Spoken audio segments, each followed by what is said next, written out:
A bandage unraveled at the mummy's feet. It became entangled, fell face forwards, and its head rolled off. "Seamus!" roared Professor Lupin. Seamus darted past Parvati. Crack! Where the mummy had been was a woman with floor-length black hair and a skeletal green-tinged face, a banshee. She opened her mouth wide, and an unearthly sound filled the room, a long wailing shriek which made the hair on Harry's head stand on end. "Ridiculous!" shouted Seamus. The banshee made a rasping noise and clutched her throat. Her voice was gone. Crack! The banshee turned into a rat, which chased its tail in a circle, then, crack! Became a rattlesnake, which slithered and writhed before, crack! Becoming a single bloody eyeball. "It's confused?" shouted Lupin. "We're getting there! Dean!" Dean hurried forward. Crack! The eyeball became a severed hand, which flipped over and began to creep along the floor like a crab. "Ridiculous!" yelled Dean. There was a snap, and the hand was trapped in a mouse trap. "Excellent! Ron, you next!" Ron leapt forward. Crack! Quite a few people screamed. A giant spider, 6 feet tall and covered with eyes, was advancing on Ron, clicking its pincers menacingly. For a moment, Harry thought Ron was frozen. Then, "Ridiculous!" bellowed Ron, and the spider's legs vanished. It rolled over and over. Lavender Brown squealed and ran out of its way, and it came to a halt at Harry's feet. He raised his wand, ready, but "Here!" shouted Professor Lupin suddenly, hurrying forward. Crack! The legless spider had vanished. For a second, everyone looked wildly around to see where it was. Then they saw a silvery white orb hanging in the air in front of Lupin, who said, "Ridiculous!" almost lazily. Crack! Forward, Neville, and finish him off. And Lupin, as the boggart landed on the floor as a cockroach. Crack! Snape was back. This time Neville charged forwards, looking determined. "Ridiculous!" he shouted, and they had a split-second's view of Snape in his lacy dress before Neville let out a great "ha!" of laughter, and the boggart exploded. Bursts into thousands of tiny wisps of smoke, and was gone. "Excellent!" cried Lupin, as the class broke into applause. "Excellent, Neville! Well done, everyone! Let me see. 5 points to Gryffindor for every person who tackled the boggart. 10 for Neville, as he did it twice, and 5 each for Hermione and Harry." "But I didn't do anything," said Harry. "You and Hermione answered my questions correctly at the start of the class, Harry," Lupin said lightly. "Very well, everyone. An excellent lesson. Homework. Kindly read the chapter on boggarts and summarize it for me, to be handed in on Monday. That will be all." Talking excitedly, the class left the staff room. Harry, however, wasn't feeling cheerful. Professor Lupin had deliberately stopped him tackling the boggart. Why? Was it because he'd seen Harry collapse on the train, and he thought that he wasn't up to much? Had he thought that Harry would pass out again? But no one else seemed to have noticed anything. "Did you see me take on that banshee?" shouted Seamus. "And the hand," said Dean, waving his own around. "And Snape in that hat, and my mummy." "I wonder why Professor Lupin's frightened of crystal balls," said Lavender thoughtfully.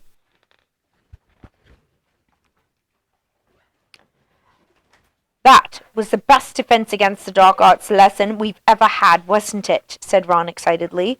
And as they made their way back to the classroom to get their bags, "He seems to be a very good teacher," said Hermione approvingly. "But I wish I could have had a turn with the boggart." "What would it have been for you?" said Ron, snickering. "A piece of homework? That only got 9 out of 10. Chapter 8.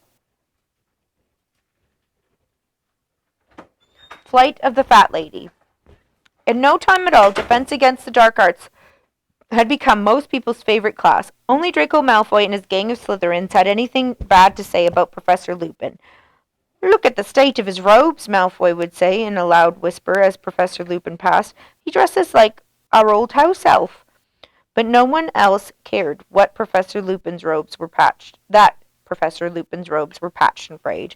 His next few lessons were just as interesting as the first. After Boggarts, they studied redcaps, nasty little goblin-like creatures that lurked wherever there had been bloodshed, in the dungeons of castles and potholes of deserted battlefields, waiting for bludgeon those who had got lost.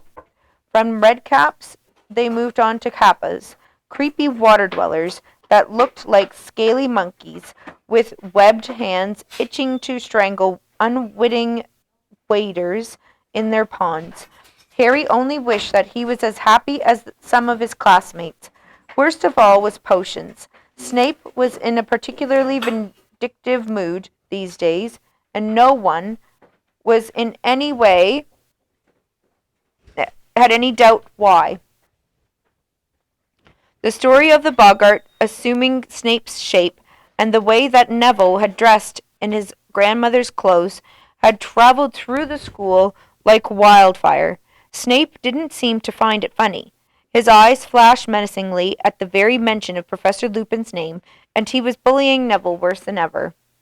Harry was also growing to dread the hours he spent in Professor Trelawney's stifling tower room, deciphering lopsided shapes and symbols, trying to ignore the way Professor Trelawney's enormous eyes filled with tears every time she looked at him. He couldn't like Professor Trelawney, even though she was treated with respect bordering on reverence by many of the class. Parvati Patil and Lavender Brown had taken to haunting Professor Trelawney's tower room at lunchtimes, and always returned with annoyingly superior looks on their faces, as though they knew things the others didn't. They had also started using hushed voices whenever they spoke to Harry, as though he was on his deathbed. Nobody really liked Care of Magical Creatures, which, after the action-packed first class, had become extremely dull. Hagrid seemed to have lost his confidence.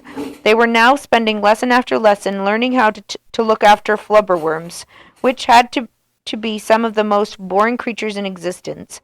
"Why would anyone bother looking after them?" said Ron, after yet another hour of poking shredded lettuce down the flubberworms' slimy throats. At the start of October, however, Harry had something else to occupy him, something so enjoyable it made up for the unsatisfactory classes. The Quidditch season was approaching, and Oliver Wood, captain of the Gryffindor team, called a meeting on Thursday evening to discuss tactics on the new season. There were 7 people on a Quidditch team, 3 chasers, whose job it was to score goals by putting the quaffle, a red football-sized ball, through one of the 50-foot-high hoops at each end of the pitch. 2 beaters, who were equipped with heavy bats and to repel the bludgers, 2 heavy black balls, which zoomed around trying to attack the players, a keeper, who defended the goalposts, and the seeker, who had the hardest job of all, that of catching the golden snitch, a tiny winged walnut-sized ball, whose capture ended the game and earned the seeker's team an extra 150 points. Oliver Wood was a burly 17-year-old, now in his 7th and final year at Hogwarts. There was a quiet sort of desperation in his voice as he addressed his 6 fellow team members in the chilly changing rooms on the edge of the darkening Quidditch pitch. "This is a last chance, my last chance, to win the Quidditch Cup," he told them, striding up and down in front of them. "I'll be leaving at the end of this year, and I'll never get to have another shot at it. Gryffindor haven't won for 7 years now. Okay, so we've had the worst luck in the world. Injuries, then the tournament getting called off last year." Wood swallowed as though the memory still brought a lump to his throat. "But we also know that we've got the best ruddy team in the school," he said, punching a fist into his other hand, and the old manic glint back in his eye. "We've got 3 superb chasers," Wood pointed at Alicia Spinnet, Angelina Johnson, and Katie Bell. "We've got 2 unbeatable beaters." "Stop it, Oliver, you're embarrassing us," said Fred and George Weasley together, pretending to blush.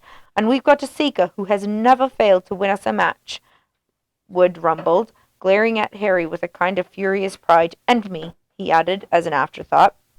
"We think you're very good too, Oliver," said George. "Cracking keeper," said Fred. "The point is," Wood went on, resuming his pacing. "The Quidditch Cup should have had our name on it these last 2 years.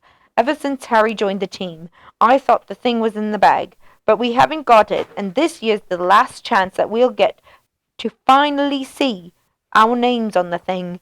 Wood spoke so dejectedly that even Fred and George looked sympathetic.